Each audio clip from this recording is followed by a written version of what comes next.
Everybody ready? So good evening. Today, the Jacksonville Sheriff's Office is releasing information regarding the circumstances of the arrests of Walter Brown, Michael Long, Alexander Long, and Brandon Boley at the 2024 Georgia-Florida football game at Everbank Stadium. Since Saturday afternoon, cell phone camera footage of these incidents has been circulating on social media, as everyone knows. JSO immediately began administrative reviews of the involved officers' actions. These administrative reviews are ongoing, but to date, our Professional Standards Division has not found any of the involved officers violated JSO policy. Even though the administrative reviews has yet to be completed, we are releasing the body-worn camera footage today due to the significant public interest surrounding these incidents. As JSO's leader, I have vowed to be open and transparent with the public that we serve. Whether the information shared reflects well on this agency or not, I've always done my very best to tell the public exactly what's going on within this agency. When there are allegations of officer misconduct, our agency thoroughly investigates those allegations, and we provide punishment to the officers that are involved in misconduct if they're sustained. And we hold our officers accountable. In this case, the cell phone camera footage that has been circulating since Saturday does not comprehensively capture the circumstances surrounding these incidents. And that is to be expected. Part of that stems from the distance and perspective of the recording cell phone cameras. Another part of it stems from the fact that the cell phone cameras did not capture the events that led up to the arrest, which is very, very important. Moreover, cameras can only capture what can be seen and heard. So much context and depth are absent from recorded footage because a camera simply cannot capture what is known to the people depicted in it. As a 33-year law enforcement veteran, I understand the importance of thorough and complete investigations. One piece of evidence considered in a vacuum without any context can lead to faulty and dangerous conclusions. With incomplete cell phone camera footage, when it becomes the basis on which public opinion turns, the results can be equally faulty and dangerous. A rush to judgment, whether it be in a criminal investigation or in a court of public opinion, can lead to serious errors in judgment. And such errors in judgment can have dangerous, potentially deadly consequences. Just today, we learned that one of the involved officers has been the subject of an online death threat. This is an excerpt from these threats, and I quote, "I don't need context, N-word. You better hope I don't learn who you are. I will hunt this N-word and kill him. I am coming.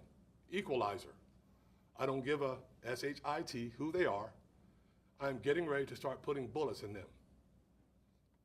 Tonight, we share the known facts so that the public has a more complete understanding of these incidents.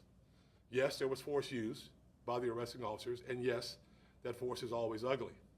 But the reality is that all force, all violence is ugly. And just because force is ugly does not mean it is unlawful or contrary to policy. Before I call on Jacob Vorpal, JSO's Commander of Public Accountability Section, to deliver the currently available information, I want to provide a little background on JSO's presence and role at the Georgia-Florida football game. Approximately 70,000 people attended this game, an event which carries the dubious nickname of America's largest outdoor cocktail party. 128 JSO officers and 12 supervisors worked that event on the inside. 8 people were arrested and 35 people were ejected from the game. The officers who arrested Brown, Michael, and Alexander Long and Boley are Officers E.D. Kelly, Officers D.J. Bowers, Officer J. Anthony, Sergeant J.S. Beasley, and Officer A. Cantino. Additionally, I'd like to note that while the 2 of the arresting officers had the same skin color, they were not in fact the same person, as many have suggested and outright lied about in some cases. Completely misrepresented. When JSO officers work games such as Georgia-Florida, they are there to support the safe workers, the civilian security workers from the stadium. When a safe worker observes a spectator failing to follow stadium behavior protocol, that safe worker will ask that person to leave. If that person refuses to leave the stadium, that safe worker will then request the presence of JSO officer to assist in ejecting that individual or person from the stadium. JSO does not patrol the stadium and engage in proactive policing on site, unless, of course, there's an emergency that they observe. Our agency is there in a supportive role. These 2 incidents which led to these arrests are separate and distinct from each other. They occurred in the 4 p.m. hour and the 6 p.m. hour, respectively. Now I'll turn things over to Commander of the Public Accountability Section, Commander Jacob Vorpal. Jake? Thank you, Sheriff. So there's 2 incidents that have been circulating on social media that have gotten the most scrutiny, and we're going to cover those 2 incidents today. The first video that you're going to see is going to be a video that's been circulating on social media regarding the first incident.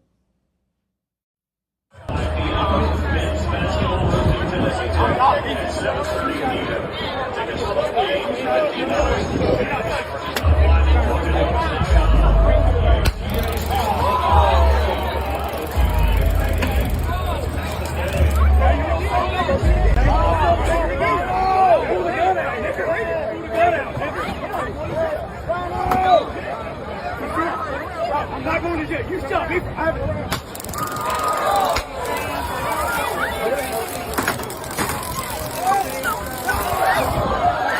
That's assault! That's assault! That's assault!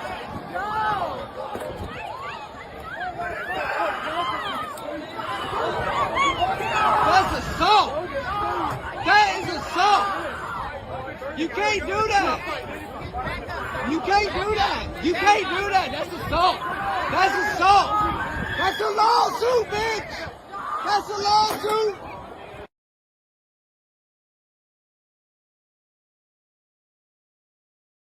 This whole incident began.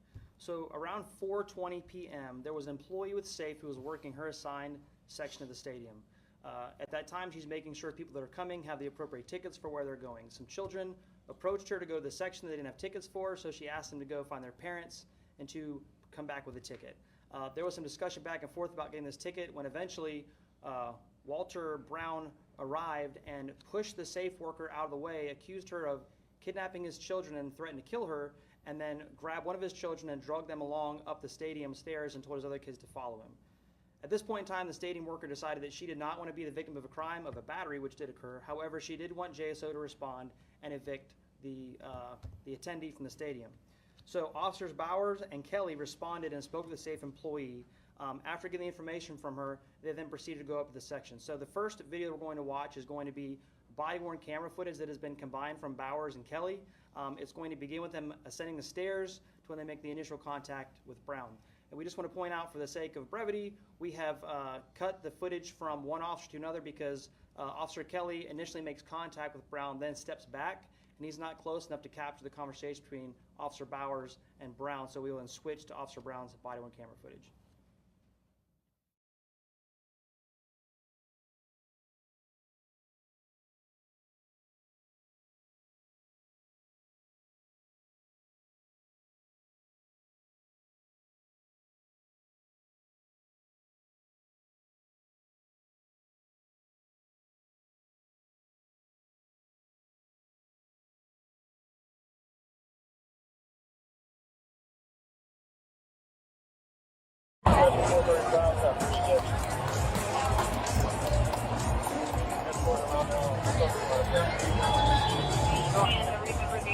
Hey, sir, you been ejected, so we all believe.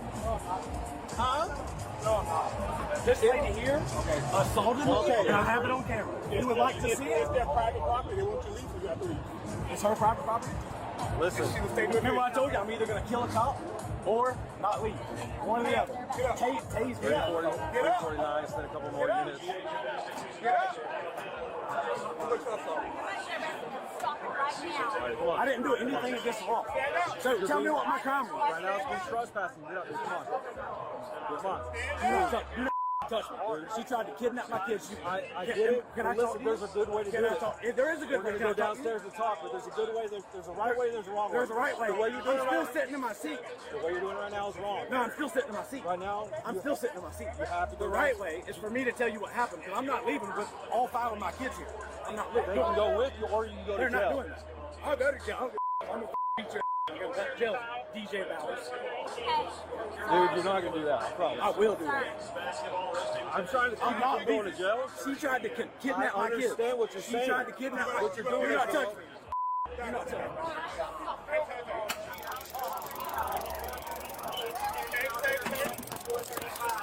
Now you roll something? Now you roll something? Don't do that. that, dude. Don't do that. Pull the gun out. Pull the gun out. Hey. You're going to jail. Come on, you're going to jail. Turn around. Turn around, bro. I'm not going to jail. You stop me. Turn around. Hit him.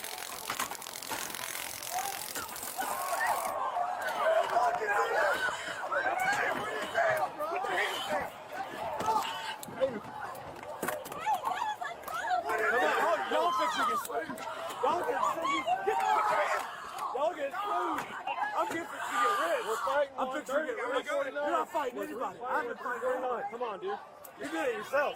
What's he doing? Put your hands behind your back. Stop. I haven't done anything, Stop. bro. Put your hand behind your back. You know it. I'm trying to help you on this, but you're not helping I yourself. haven't done anything. Put your hands I behind your back. haven't done it. I'm trying, but I haven't done anything. You know Trying that. not to do this. You know that. Back up. Don't touch me. I'm I not haven't done anything, man. You know that. Come on. Put your hand behind your back. Got you. Put your hand behind your back. Get your hand behind your back. Y'all both gonna lose y'all jobs. TK Bowery, you gonna lose your job. Next time you gonna lose your job. Please film it. Come on. Yes, sir.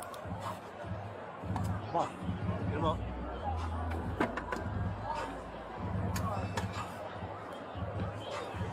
I'm tangled up. Hold on. Throw them pensions out the door. Hope y'all are having fun. Hey, babe. Stand up, dude. I'm trying. Stand up. Try to help me out. Just come on. I haven't done anything, man. I'm a good dude. I didn't say you're not. Relax, bro. Hey, Justine. Hey, you go get your My money. tooth right here. You go get your money. This right here, bro. You go get your money. Don't worry. 349 complete section. 349. Got him detained. We're going to arrest you. Lacerations to the face. Tased multiple times. At that point, they proceed to escort Brown down to the security office in the stadium and proceed to take him to get treatment for his injuries. So it's important to note that we, for the sake of viewing audience at home, we had to censor some of the words that were said, but in case it wasn't clear, he repeatedly was using the N-word directed at the black officer. We want to highlight some points that have some points of emphasis in this video, things that you may have missed because of how dynamic and fast body-worn camera footage and events unfold. The first thing we're going to point out is before any use of force took place, when they made the initial contact with Brown, he made two specific threats to the officers. They want you to leave, so you got to leave. It's her property. Listen. Remember I told you I'm either going to kill a cop or not leave. One or the other. Get up. Tase me. Get up. I'm not leaving with all 5 of my kids here. I'm not leaving. They can go with you or you can go to They're jail. not doing this. I'll go to jail. I'm going to beat your you're going to jail. DJ Bowers. Dude, you're not going to do that. I promise. I will do that. So at this point, Walter Brown has just made statements indicating that he intends to use deadly force or great bodily harm against the officers simply because he's being ejected from the stadium. The officers were attempting to use the minimal amount of force necessary to remove Brown, and 3 times when they attempted to put their hands on him, he attempted to defeat their efforts to grab him, which we'll see in this next video.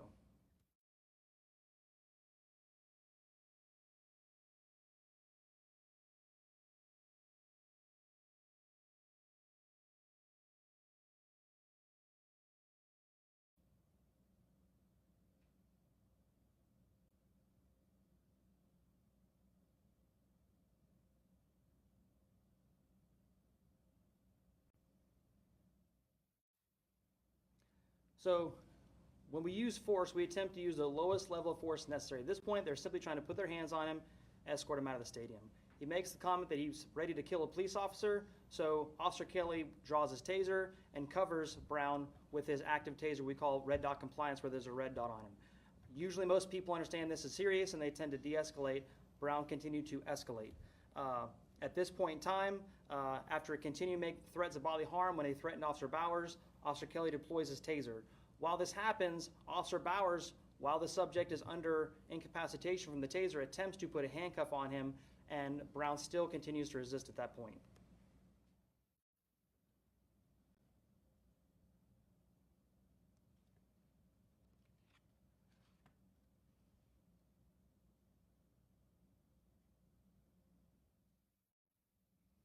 Now Brown stands and verbally challenges, and by his body language challenges the officers that he's still not going to go to jail. He's still going to resist.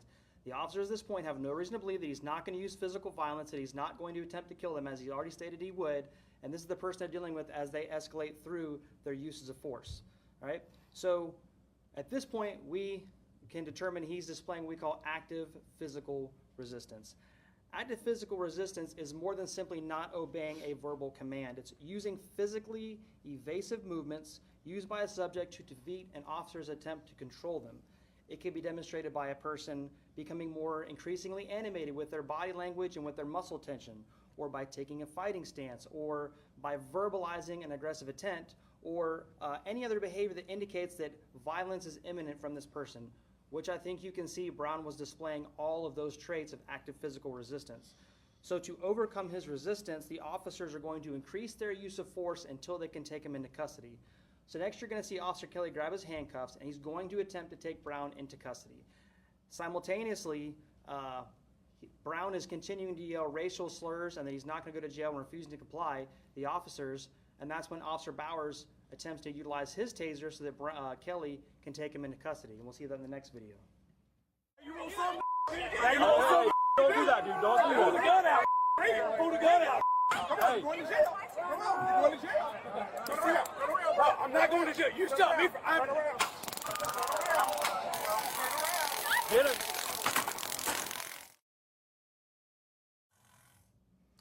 So at this point, Walter Brown has refused verbal commands to leave the stadium. He has refused verbal commands to be handcuffed. He's pulled back from officers' attempts, now in that video, 4 times where they attempt to use hand control to take him into custody, and he's been tased twice unsuccessfully. So after all of this, after all these steps have taken place, Officer Kelly then starts using strikes to gain compliance to take Brown into custody. So there's been some commentary on social media through the videos they've seen that it appears as if Officer Kelly is utilizing his handcuffs like brass knuckles.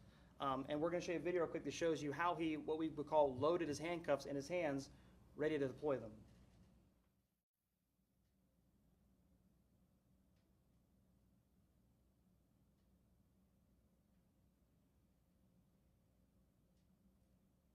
So if I were to pull my handcuffs out and prepare to use them, I would grab them in this manner right here so that I can quickly deploy them on the wrist of a subject I'm trying to take into custody. If I then am in a dynamic situation and I have to use force to strike someone, I'm not going to drop my handcuffs because I may need them. I'm instead going to use strikes with the object in my hand, which is the situation that Officer Kelly found himself in. So simultaneously while this has happened, you can see that Brown becomes off balance from the taser deployment. While he's able to defeat it, it does send him off his balance, which is a good opportunity for the officers to engage him to try to use force while he is at a disadvantage to take him to custody. It's at that point that Officer Kelly begins using strikes to gain compliance. Even after doing that, Brown continues to resist. In case you missed it, the next video is going to show you where, while they're engaged in this combat situation, Walter Brown continues to pull at the officer's shirt, so the officer can't disengage even if he wants to. This is another viewing of the handcuffs. They're not being used as brass knuckles. And this is where Walter Brown is holding the officer close to him so the officer cannot disengage even if he so chose.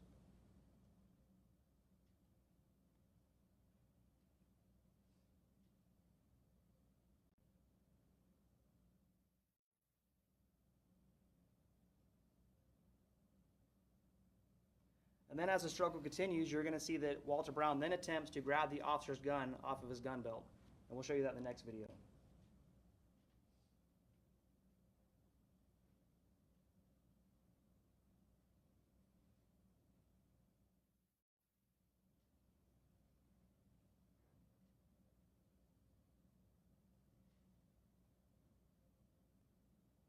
And the next video is going to be the same social media video you saw, just with it slowed down so you can see with a better view Walter Brown's trying to grab the officer's gun.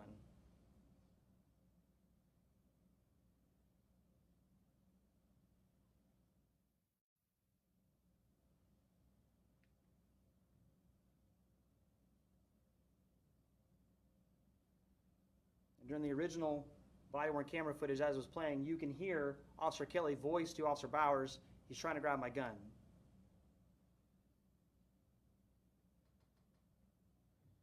And here you see Officer Kelly is ensuring that his gun was in fact not taken out of the holster.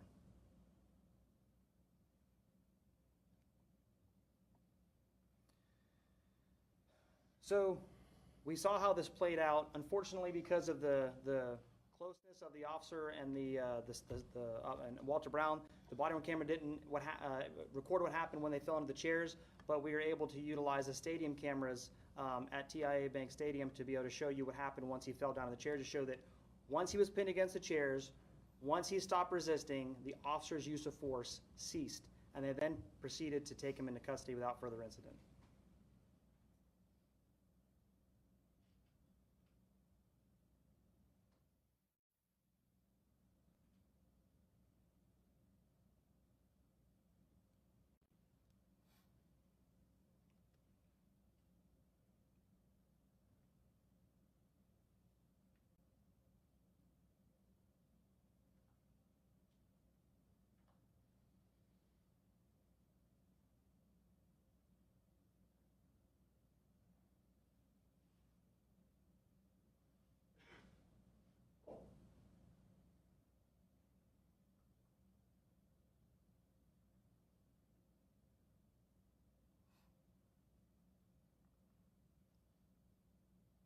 You can see, even after a very violent encounter, neither Officer Kelly or Bowers are issuing any more strikes. They're not utilizing any other force because he's now complying and the force is stopped.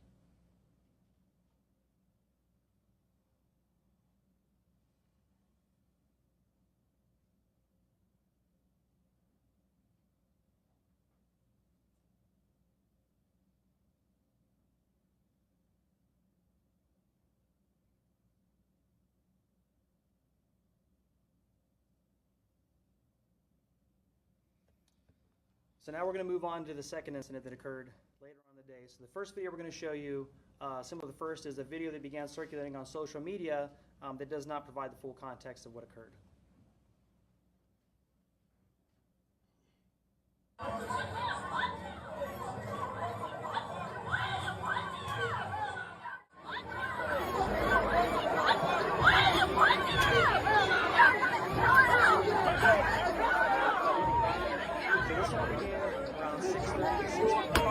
When again, a safe worker was working their assigned area of the stadium, and they had some fans that were causing issues with other fans. Specifically, these three men, Michael Long, Anthony Long, and Brandon Boley, were making threats towards other fans. They were getting in people's faces, creating an unsafe environment.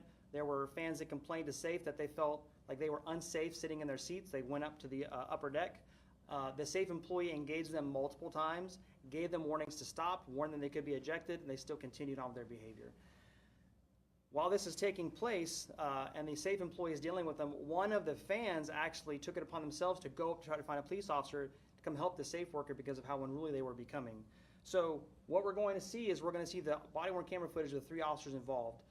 The first video we're going to see is going to be from Officer Anthony, and it's going to be of the footage right whenever he's flagged down by the fan that was there, and it will proceed on to the encounter from that point.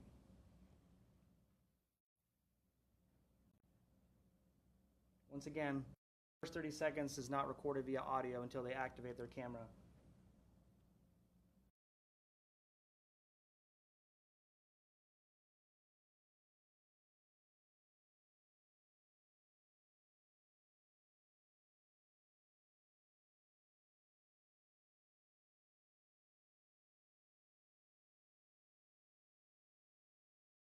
In like a shirt, like a... Where? Down there, and he was like, can you please send somebody down here for me? Where? Come show me. Like down those stairs? Come show me. Stadium calling gate 1. I should have a total of 3 officers at gate 1.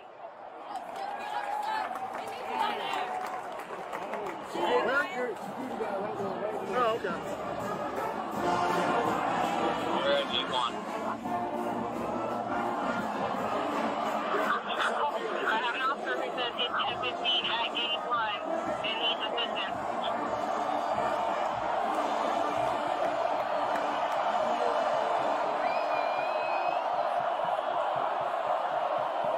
Help this guy out. Yo, what's up? 1, 2,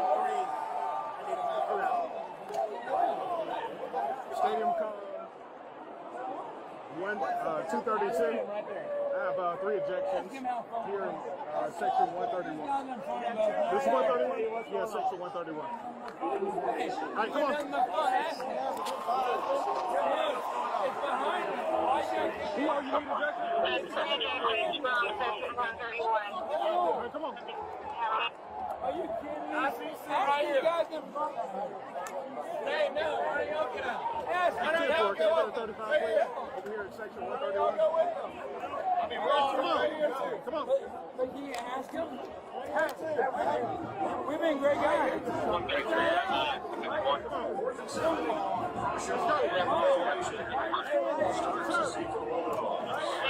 the unit that took someone out of section 431. Hey, come here. Talk to them. We got 2 behind the suit. Hey, man, you're about to go to jail. Come on. I don't care. We got 2 behind the suit. All right, let's go. We got 2 behind the suit. We got him. How many people did you eject? Come on. Why are you out there? I ejected 5. I'm talking about this one, right? We have people in front of us. You can tell me why. Let's go. Let's go up. Can we talk about it? No, don't touch me. Don't touch me. I'm asking you to come and talk about it. Why are you asking me to get it? You don't even know I Sir, let's go. Let's go. Are you taking this? I'm not going out there. I'm not going. 1, 2, 3. You're not going? Hey, oh.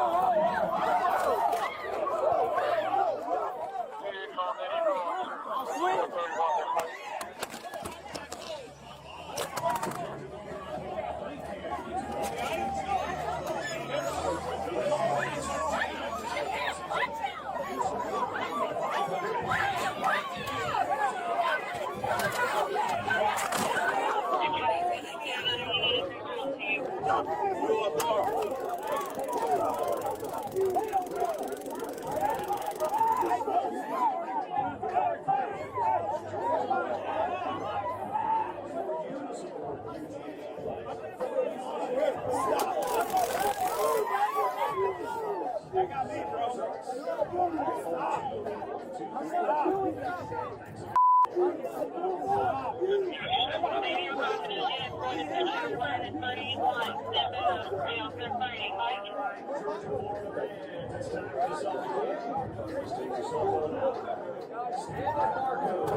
Good job, guys. Hey, did somebody get hit with that? No, I think they hit a beer can.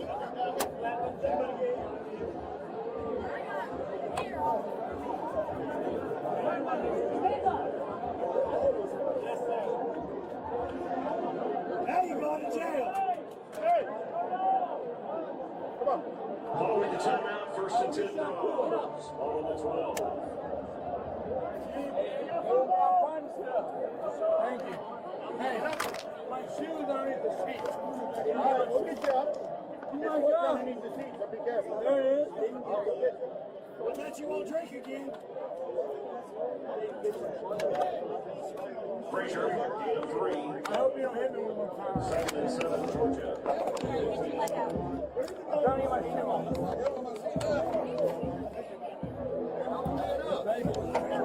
Fine, fine.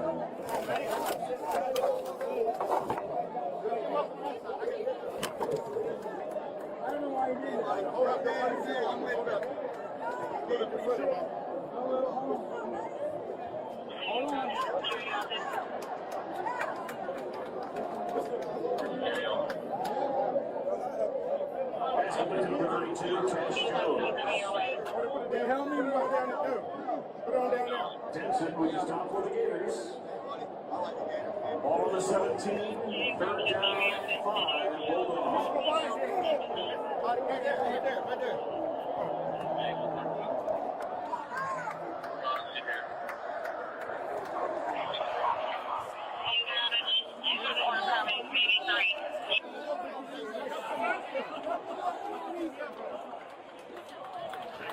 Incomplete. Hey, you good, bud? Yeah, I'm good.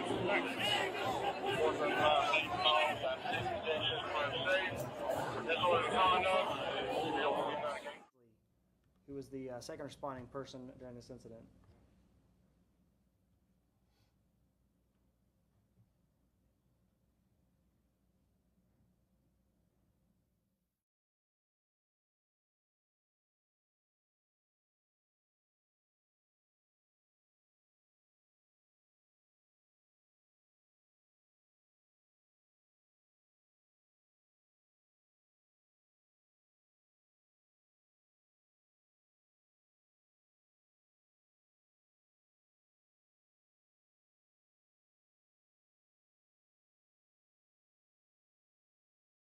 We told you once, we're going to remove you. Let's go. Can we talk about it? No, don't touch me.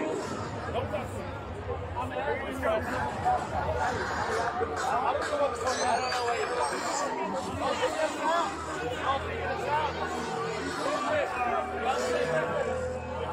All three of them?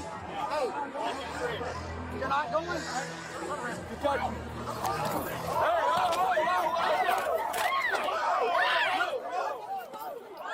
Don't swing! Don't swing! I'm not swinging on you. I'm not swinging on you, buddy. I'm not swinging on you. I'm not swinging on you, buddy. Put your hands behind your back. Do it now. Do it now. I'm not swinging on you, buddy. Put your hand behind your back. Do it now. Hey, back up. Shut up. Put your hand behind your back. Give me your hand right now. I'm fixing to chase you. You better put your hand back. I'm not moving. I'm not moving. Give me this hand. Put this hand. I can't move. I can't move. I can't move. I can't move. I can't move. I can't move. I can't move. I can't move. I can't move. I can't move. I can't move. I can't move. I didn't do anything. I can't move. I can't move. Get back on the field. I can't move. I can't move. I can't move.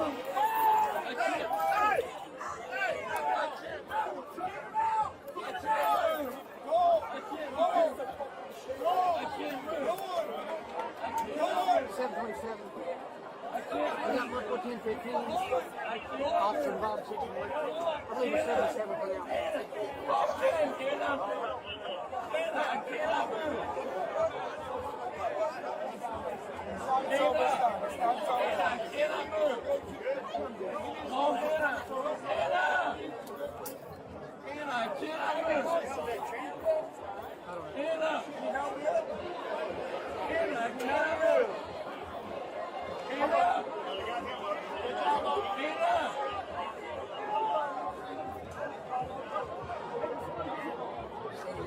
Give me a second to get out of here. Get better. I can't move. Stand up. Stand up. Stand up. Yeah, just put your hands on a police officer. Timeout, first and 10 Dogs. Get up.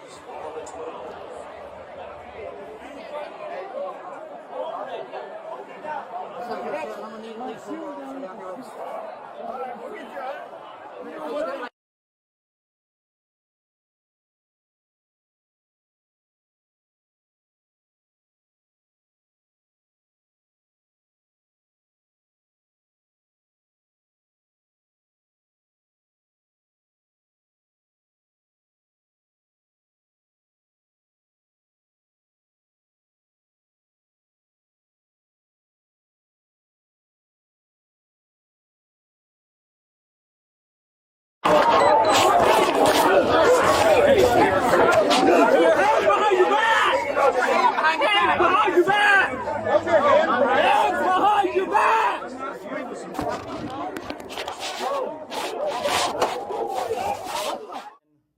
and they were asked to leave multiple times without any use of force. Repeatedly, they stayed in their seats. They wanted to negotiate the situation. They did not want to obey the officer's commands to leave the stadium, which they had a lawful authority to do. Only then did it escalate as far as the JSO's use of force. When Sergeant Beasley attempted to grab Michael Long to physically remove him, Michael Long pulled his hand back and then assumed a fighting stance, which we're going to see in this picture right here. Go back one. As you see right there, he's in a fighting stance, his right hand cocked back. That is a fighting stance that Sergeant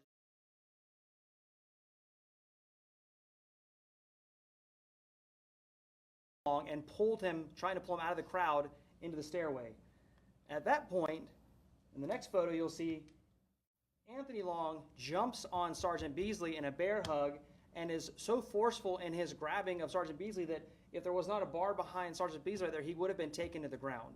But because there wasn't, he was able to maintain his footing and then begins to enter into a physical confrontation with Anthony Long, which we saw in his body-worn camera footage. This isn't a tap, it's not gentle, it's physical force that was being used against the officers that they were responding to. All right? The next clip we're going to play is going to be of Sergeant Beasley's body-worn camera as he's engaged with Anthony Long. Hey,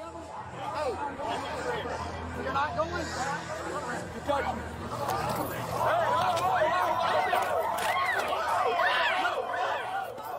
Hey, oh, don't swing. Don't swing. I'm not swinging on you. I'm not swinging on you, buddy. I'm not swinging on you. I'm not swinging on you, buddy. Put your hands behind your back. Put it down. There's an important distinction to be made. It's one thing to say you're not doing something wrong whenever you may actually be doing something wrong. Your words do not equal your actions. At this point, Anthony Long continued to resist Sergeant Beasley after grabbing him. He was putting his hands on him. He does not have the ability or the lawful reason to do so, so Sergeant Beasley was using force to combat the force that was being used against him. Again, you can't just touch an officer and then say you're not doing anything wrong, and that's what Sergeant Beasley was responding to. So we'd like to address another video that was posted to social media that captured a different angle of this encounter with Michael Long, and we'll show you in this next video right here.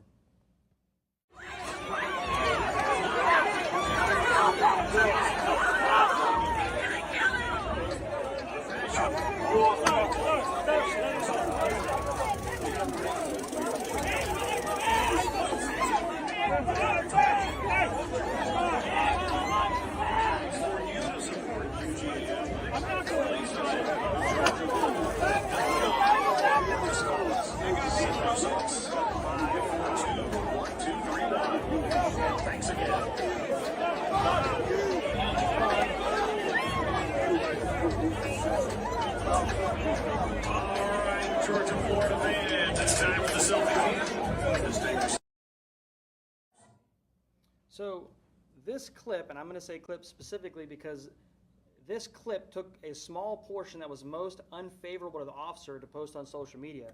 We thankfully were able to find the original clip that had the beginning of it trimmed off and it was later circulating on social media. We'll show you that in this next video.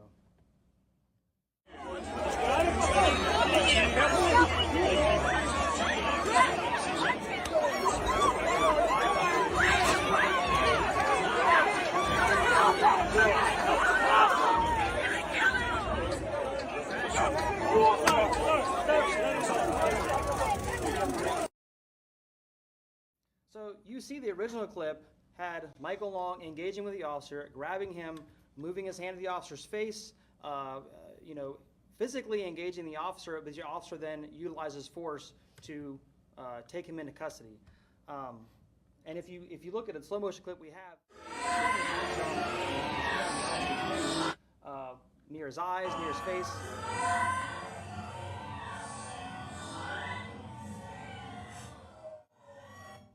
While simultaneously in other videos that we've seen, he's grabbing the officer's gun belt. He is engaged with Officer Anthony. It's not a simple matter that Officer Anthony pulled him out of a crowd, decided to unnecessarily start attacking him. He was responding to the force that was being used against him. He responded with force in kind. And then here's another angle of that encounter that will again show Michael Long wrapped up with the officer engaging him with force.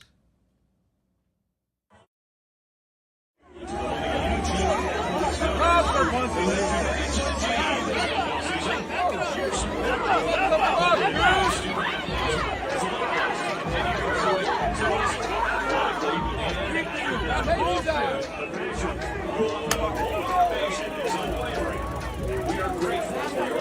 football the special season.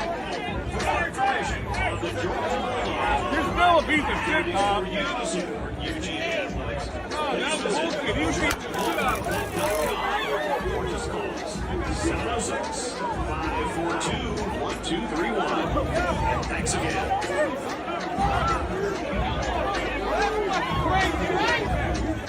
That Michael Long is using force against Officer Anthony, and Officer Anthony is using force to respond to the force being used against him.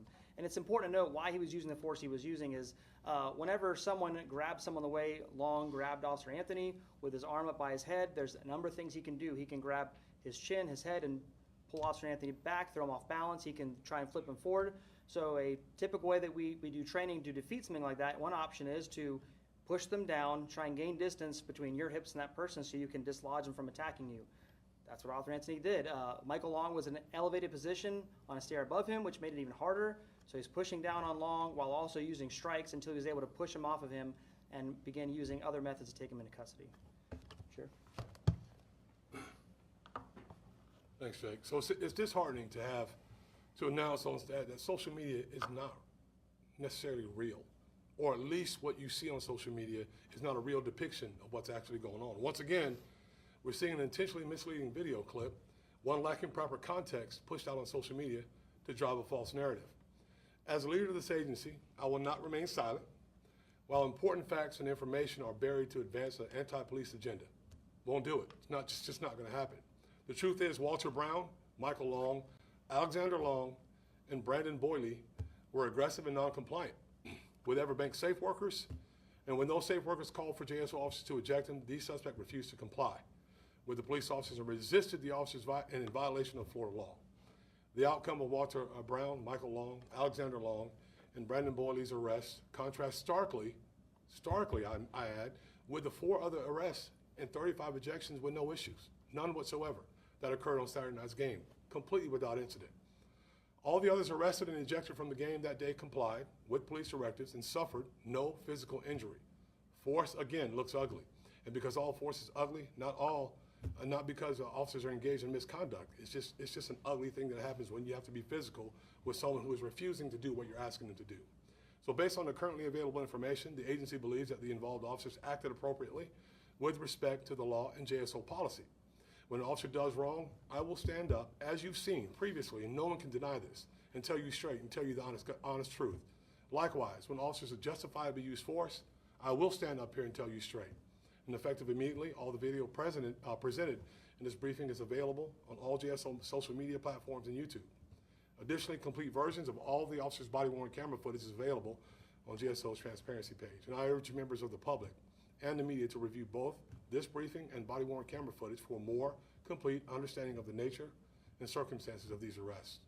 And listen, I know it's been long, I know it's been pretty tedious, but we thought it was very, very important for you all to see every part of this, because I didn't see this until this morning, because I want to remain completely neutral as the sheriff to oversee this agency and make sure that when I do see it, I have the facts as investigated by our professional accountability section. So with that, I'll answer any questions if you have any.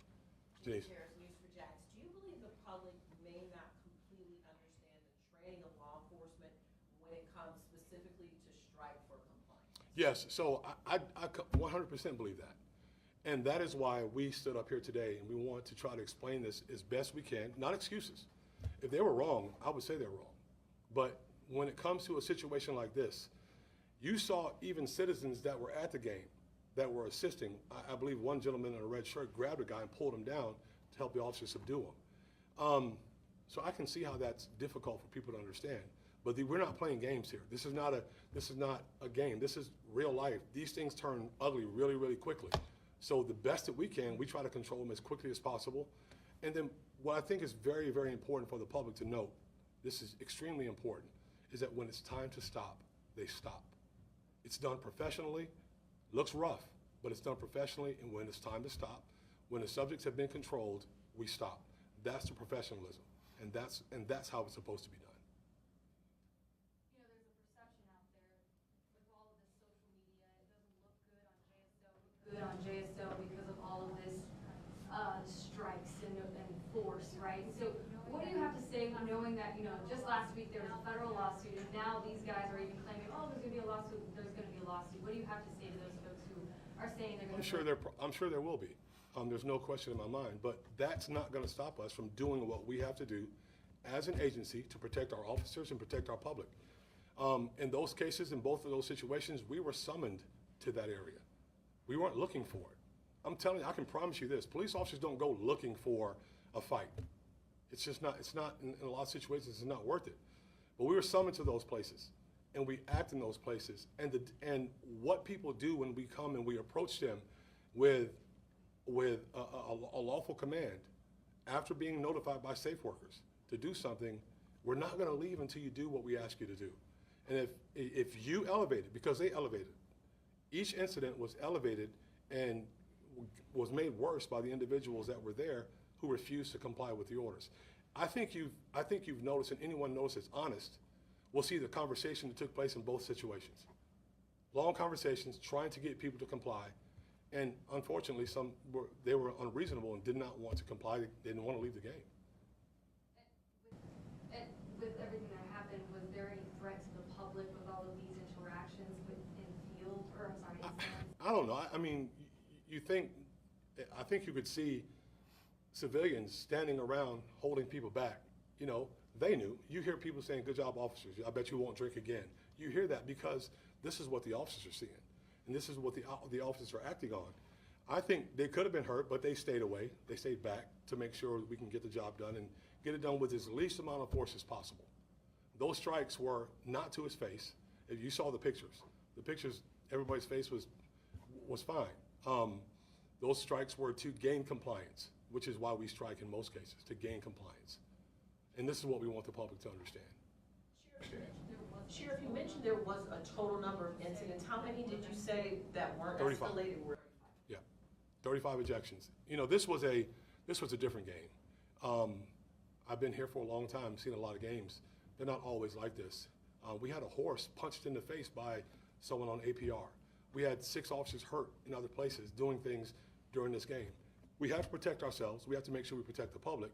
And when we reach something of this magnitude, we're going to do what's necessary to take a person into custody as safely as possible. But if you force us to use force, we're going to do that till we can gain control and get you out like you're supposed to.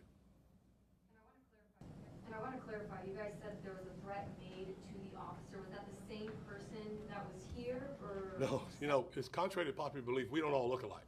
It's 2 officers, and that's not directed to you. That's directed to some people on social media. There's 2 different black male officers that were involved, one with Walter Brown and one here. They're not the same guy. I believe there was conversations that he's a menace. No, didn't have anything to do with the same guy. It was a different guy in different incidents. What was the beginning of your question? There was a threat made. Is that the person who made the threat online, is that the same person No, you guys arrested? so not that we know of. The person that made the threat online was made to the first situation, Walter Brown's arrest. He was referring to that arrest and used some of the same language. So they're probably buddies or something. They probably think the same. And the officer did not react the way he reacted because of the language. He reacted because he refused to do what he was being asked to do. And as for all the officers, are they still working? Yeah, 100%. They are still working. They're still on the street doing the daily work of serving the citizens of this community. And there were drones in the area. Were those all the JSO officers, or were those related to the game? The drones? No, I'm not quite sure about the drones. I know that the stadium flies some, but we can get you some of those answers. Regarding the 2 incidents, the investigation, does this conclude it, or is there anything else that needs to be investigated? Right now, the administrative review. We're still going to be reviewing information. If some more comes in, we're going to look at it and see if it adds to anything. But investigatively, when it comes to the subjects, that's the state attorney's issue now. They're going to move on from there. You know, it's disappointing when you hear stuff like, and I'm kind of going off a little bit, but when you hear stuff like this is,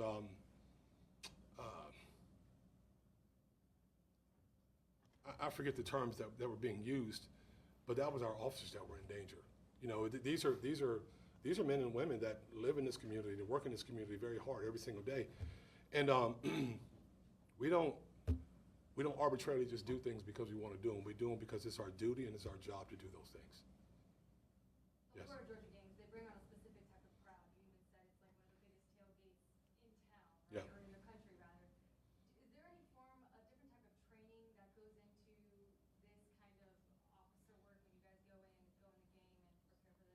I think you saw the extensive amount of training that we go through. These guys, and the commander explained it, these guys know the steps to follow. They know what to do, when to do it, when they need to stop. They're complete professionals. So we work in these situations all the time. And I believe it's called the world's largest outdoor cocktail party, is what they call it. And here's the facts. I was there that day about noon, about 12:30, and there were already people that were completely inebriated before the game even started. So we understand going into it that this is going to be a possibility that these things happen. You just don't want them to happen, but it did. And I'm glad that they handled it the way that they handled it. They handled it professionally. Though it looks rough, it was done the right way, and everybody came out safely. And just to clarify, I know that you guys brought it up with the handcuffs and with the tasering. First, with the taser, is there a specific distance that you're allowed to use the taser? You have to be a certain distance away. Is there any protocol for that? No, not necessarily. But he was a good distance away to make sure. It's just sometimes there are a select few people in this world that can withstand the effects of that weapon. He waited it out, and then basically you saw what happened from there. Question. Yes, ma'am. Were there any fans hurt during the second incident when the taser was deployed? Second incident, no, not to my knowledge. And listen, they don't arbitrarily just shoot, and they have targets and they understand. They go through extensive training using those weapons. So there was no one else injured. And I know you mentioned it with the handcuffs. You should not drop them. You should keep them in your hand if you're about to or not. You should not drop them. When you're in a situation like that, you saw this guy initially. One of the very first things he says, I'm either going to kill a cop or I'm staying here. Right? We don't allow someone to say something like that without our antennas going up, without us having a heightened sense of concern. So you throw something down like that, you throw it down, someone else grabs a hold of it, then they have a weapon because, if you look at it, this comes out. And now you have a weapon. Then you end up finding yourself in an alternate involved shooting. So the best thing for him to do was to hold on to him. You can't take the time to put him back away because now you're involved in a physical confrontation. So he's holding on to it, but I think it's good to note that he's holding on to it like this. He's not holding on to it like this. That's a brass knuckle. He's not holding it like this. He's loaded it, as the commander said, and he's holding it like this. So the strikes were with his fist, right? There may have been some residual hitting from this, but that wasn't the goal. The goal was, I'm going to hold on to my handcuffs. I'm not going to throw them down because I'm not going to give a person a weapon that they could potentially hurt me with. Because you also have the guy that's in the background talking. You don't know what he's going to do. Officers have to be cognizant of all that, everything that's around them when these type of things are happening. So this is very important that he holds on to those handcuffs. Anything else? Sure. Thank you all very much.